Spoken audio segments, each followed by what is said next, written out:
বন্ধুরা, বাবলির হোম কিচেনে তোমাদের স্বাগত জানাই। আর দেখো, এটা 10 মিনিটে একটা বাচ্চার টিফিনের জন্য এই রেসিপিটা বানাতে পারো। 2 নম্বর কথা, এই রেসিপির ভিতরে না এরকম একটা জিনিস আছে বেশি দেওয়া, যাতে এই রেসিপিটা অসাধারণ টেস্ট লাগে। তো আমি কি করে বানালাম চলো তোমরা স্টেপ বাই স্টেপ দেখো, তাহলেই বুঝতে পারবে। তো সবার প্রথমে আমি বড় ধরনের একটা থালা মতো নিয়ে নিয়েছি। এটা আটা মাখার থালা। আমি 1 বাটি আটা দিয়ে দিলাম, ঠিক আছে। আর এখানে আর্ধেক চামচ দিয়ে দিলাম লবণ। আর যেরকম আমরা বাড়িতে লুচি বানাই না, সেরকম করে ময়াম দিয়ে এই আটাটারে মাখতে হবে ভালো করে। তো এইবার লবণটা ভালো করে মিক্স করে নিলাম। এইবার আমি এখানে সর্ষের তেল বাদে তোমরা দেবে রিফাইন অয়েল দিতে পারো, সয়াবিন অয়েল, মানে যে যা কিছু আছে, ঘি। আমি এখানে অলিভ অয়েল দিয়ে ভালো করে একটু মিক্স করে নিলাম। এবার মিক্স করে না এটাকে ময়াম দেবো। একটু তেল বেশি করে দিলে না এটা হেভি টেস্ট লাগে, আলাদা মতন একটু টেস্ট আসে, ঠিক আছে। তো এটারে দেখো আমি হাত দিয়ে ছাড়িয়ে ছাড়িয়ে এটা ময়াম দিচ্ছি। এবার যেই দলা পাকিয়ে যাবে না হাতে মুঠো করলে, তাহলে ভাববো যে আমার ময়ামটা ভালো মতন হয়েছে। দেখতে পাচ্ছ?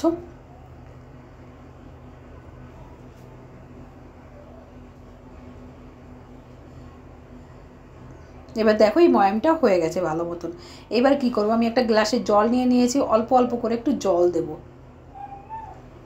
এবার দেখো এটাকে ভালো করে আটার মতন করে মাখবো। এটাকে যেরকম আমরা রুটি বানাই না, সেম এরকম করে মাখতে হবে। এটা একটু টাইট মাখতে হবে, জাস্ট, আর কিছু না। আর দেখো এটা ভালো করে মাখছি। এখানে না একটু নরম হয়ে গেছে, জলটা একটু বেশি হয়ে গেছে। আমি কি করব, এবার একটু আটা নিয়ে নেব। একটু মানে শক্ত না হলে না রেসিপিটা ভালো হবে না।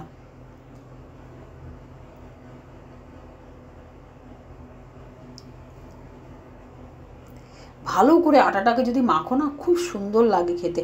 এ দেখো আর একটু আটা, শুকনো আটা নিয়ে নিয়েছি। আমার কাছে একটু নরম লাগলো। সুজি থাকলে ফুলে যেত, যেহেতু আটাটা ফুলবে না, এই কারণে একটু আটা দিয়ে ভালো করে মেখে নিতে হবে। চলো মেখে নিয়ে রেখে দিলাম।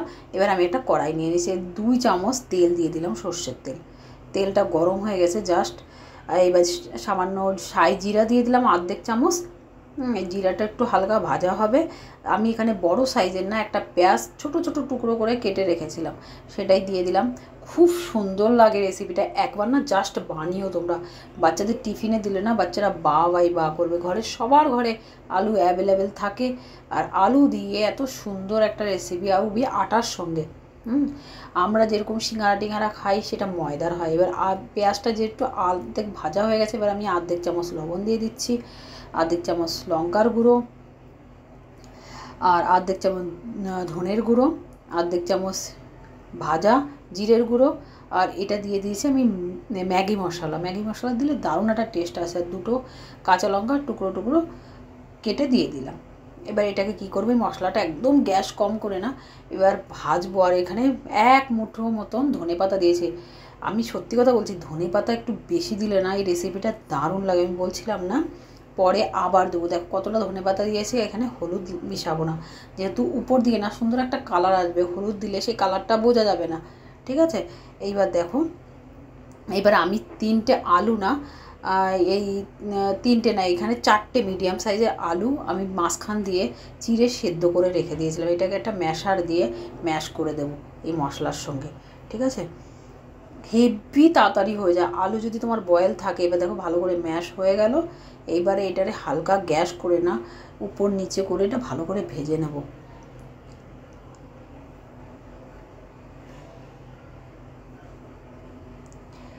জাস্ট হালকা একটু ভেজে নেব 2 মিনিট মতন।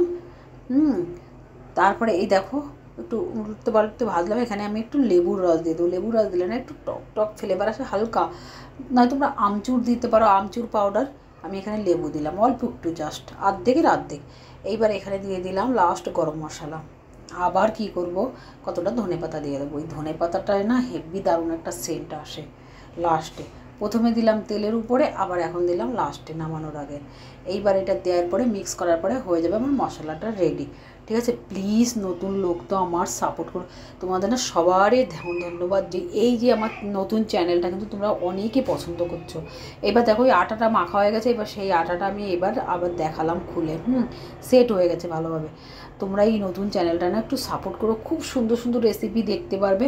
হ্যাঁ, আর এই দেখো আমি এই যেরকম রুটি বানাই না, ওর থেকে একটু ছোট করে লই নিচ্ছি। জাস্ট এই আমার চ্যানেলটা না, আমার একটা হিন্দির চ্যানেল আছে, তোমরা চাইলে না তোমরা কমেন্ট বক্সে কমেন্ট করতে পারো কী রেসিপি তোমাদের দেখতে ইচ্ছা।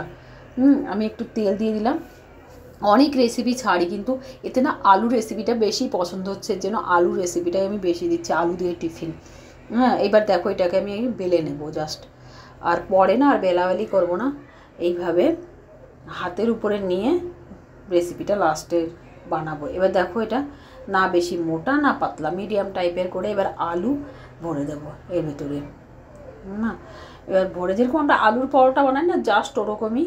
তা ওইটা একটু বেলাবেলি ঝামেলা আছে, আর এইটা মশলাটা একটু আলাদা রকম। আলুর পরোটা না এত মশলা টশলা দিয়ে বানায় না।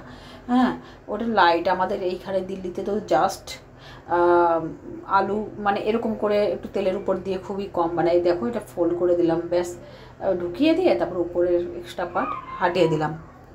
এবার হাতের উপরে না দাবিয়ে দাবিয়ে এটাকে সেট করব। জাস্ট বেশি বড় করবো না, এরকম করে তোমরা দেখতেই পাবে। এটা খুব সুন্দর। যদি তোমরা ময়দা দিয়ে বানাতো না, যে এই যে ধনেপাতাটা দিয়েছো না, এটার একদম সাদা সাদা কালার কি সুন্দর ফুটে বসতো। তুমি হেলদি বানিয়েছে আটা দিয়ে। এবার একটা প্যান নিয়ে নিয়েছি, এইবার ওই তেল দিয়ে দেবো এখানে। আর তোমরা চেষ্টা করবে সর্ষের তেল দিয়ে না ভাজা, ঘি দিয়ে ভাজতে পারো, তাহলে না খুব ভালো হবে। মানে সর্ষের তেল দিলে না হলুদ হলুদ কালারের হবে, রেসিপিটা দেখতে অতটা ভালো লাগবে না। ময়দা দিয়ে করলে তো আর একটু লুকটা আর একটু ভালো আসতো, সত্যি কথা। এবার দেখো যেহেতু আমি আটা দিয়ে করেছি, কী সুন্দর কালার আসছে না, যে ধনেপাতার গ্রিন গ্রিন। হলুদ দিলে সেটা আসতো না। তো প্লিজ তোমরা নতুন লোক না, একবার সাবস্ক্রাইব করে দিও আমার চ্যানেলটাকে। তোমরা যদি কমেন্ট বক্সে কমেন্ট করতে পারো কী রেসিপি তোমরা দেখতে পছন্দ করো, যা পছন্দ করো একবার আমাকে বলো। আমি জাস্ট চেষ্টা করব তোমাদের দেখানোর জন্য। আর তোমরা এত ভালোবাসা দিচ্ছ এই চ্যানেলটায়, সত্যি আমার খুব ভালো লাগে যে এই চ্যানেলে আমার রেসিপি দেওয়ার জন্য। ঠিক আছে, জাস্ট সবগুলো ভিডিওতে তোমরা খুব পছন্দ করছো। Thank you, thank you. ওই চ্যানেলটা আমার হিন্দি, আর এটা আমার বাংলা। এবার দেখো এটা উলটতে পালটতে এটা কি সুন্দর করে এটা হালকা হালকা গোল্ডেন ব্রাউন করে ভেজে নিয়েছে। এবার তিনটে আরও বানিয়ে নিয়েছি। এটা প্রথমে একটা দেখিয়ে দিলাম, এবার তিনটে না জায়গায় যে করে হোক তিনটেকে আমি ভেজে নেব। সবথেকে বড় কথা, তেল দিয়ে ময়াম দেওয়ার একটা কারণ হলো কম তেল দিয়ে তোমরা উলটতে পালটতে এটা ভাজতে পারো, আর ক্রিস্পি হবে, হেভি টেস্ট হবে। আটার কেউ বলতে পারবে না, এর জন্য ময়ামটা না দিলে ভালো হবে না। ঠিক আছে, এবার দেখো একটু হবে অ্যাডজাস্ট করতে, কিন্তু হয়ে যাবে। এটা উলটতে পালটতে ভেজে নেব। ঠিক আছে, তো এই ছিল আমার রেসিপি। তোমাদের আরেকবার বলছি, প্লিজ তোমরা একবার সাবস্ক্রাইব করো চ্যানেলটা, আর যদি ভালো লাগে নিজেদের লোকের কাছে একটু শেয়ার করো। সত্যি সবার ঘরে বাচ্চা আছে, যখন বাচ্চাদের একটু এই সমস্ত রেসিপি একটু টেস্ট একটু রেসিপি দিয়ে দিলে না বাচ্চারা খুব ভালো লাগবে। সেন্টটা একটা আলাদা টাইপের। এটা দেখো আমি কথা বলতে বলতে উলটতে পালটতে এটা ফ্রাই হয়ে গেছে, দেখতে পাচ্ছ। কম তেল দিয়ে, খুব কম অয়েলে, হ্যাঁ না, হেলদি। এটা একটু ভাজা হয়ে গেছে, এটা আগে নামিয়ে নিলাম, ওই দুটো একটু পরে নামাবো।